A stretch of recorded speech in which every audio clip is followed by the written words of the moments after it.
Good, we have this plain web page now, and let's go ahead and write some CSS code.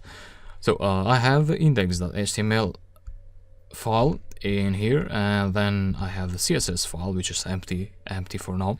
So I just went here and split it down so that I have it down here in Atom, and here is a rendered web page, so index.html. And yeah, you don't have to declare anything here. You just, in the CSS, you just need to point to your tags, to your HTML elements. So container, that is this one here, so the division, which wraps up the entire page, including the inputs and the titles here.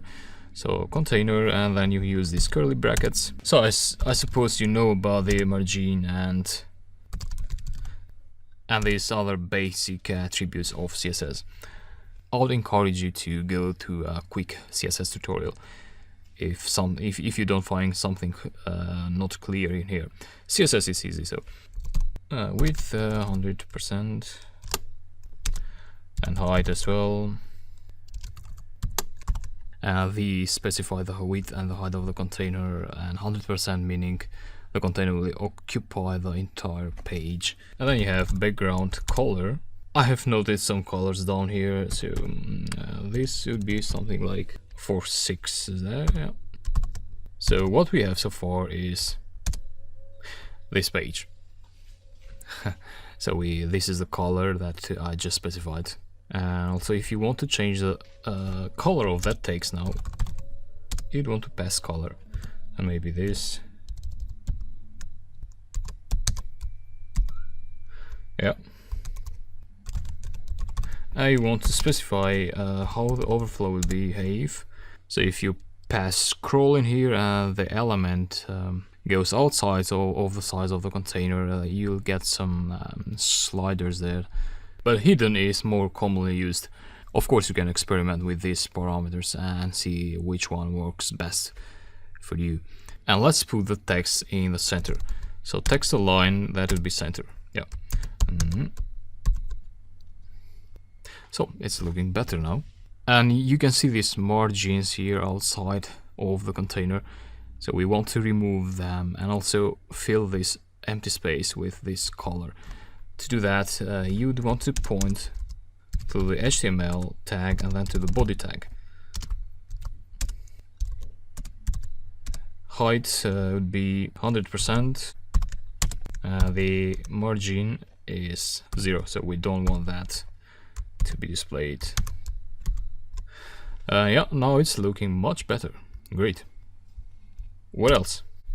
If you want, you can specifically point to this h1 tag, so the text of the h1 tag and the text of the h3 tags. I'll leave the h3 tags like it is, but I'll change the h1 tag. And to do that, you'd point to the container and then to h1 tag. Font family, that would be, let's say, Arial Sans Serif. Maybe font size, let's say 30 pixels. And another color as well.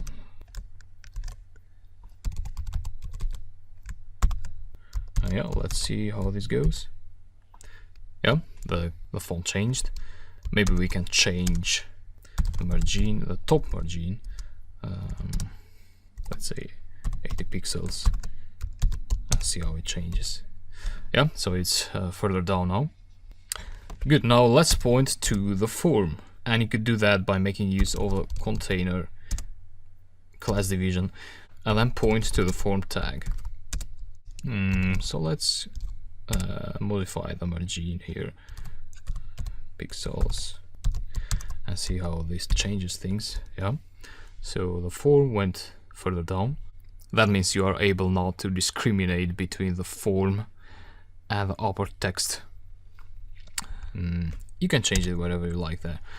And some more elements. The input. To point to the input, again, you can say container and then input, and that will affect both your inputs. If you want to affect only one input, so one by one, you could specify a different class for each input. So you could say class here, a email class, and then number class here, and then you point to those classes, so like email, and then you write the things there, the attributes.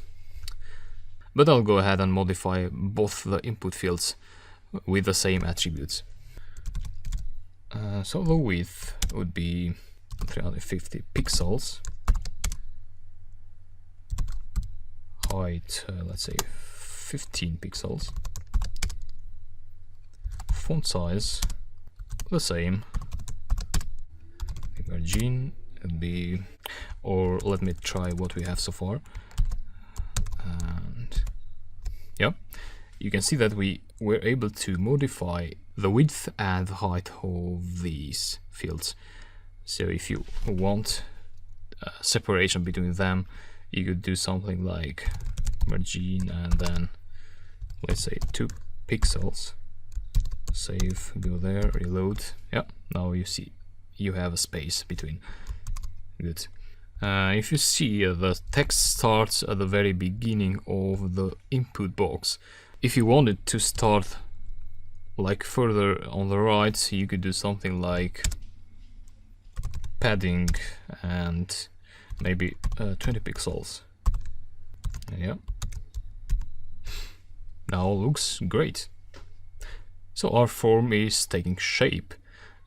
We still have to do the submit button, or we can add something else here to do some transitions there. Transition all 0.2 seconds and easy in out method. So if you try that now, you see we have a nice transition there when we load the page. So I'm loading the page here. Good. Now the button, how can we grab the button?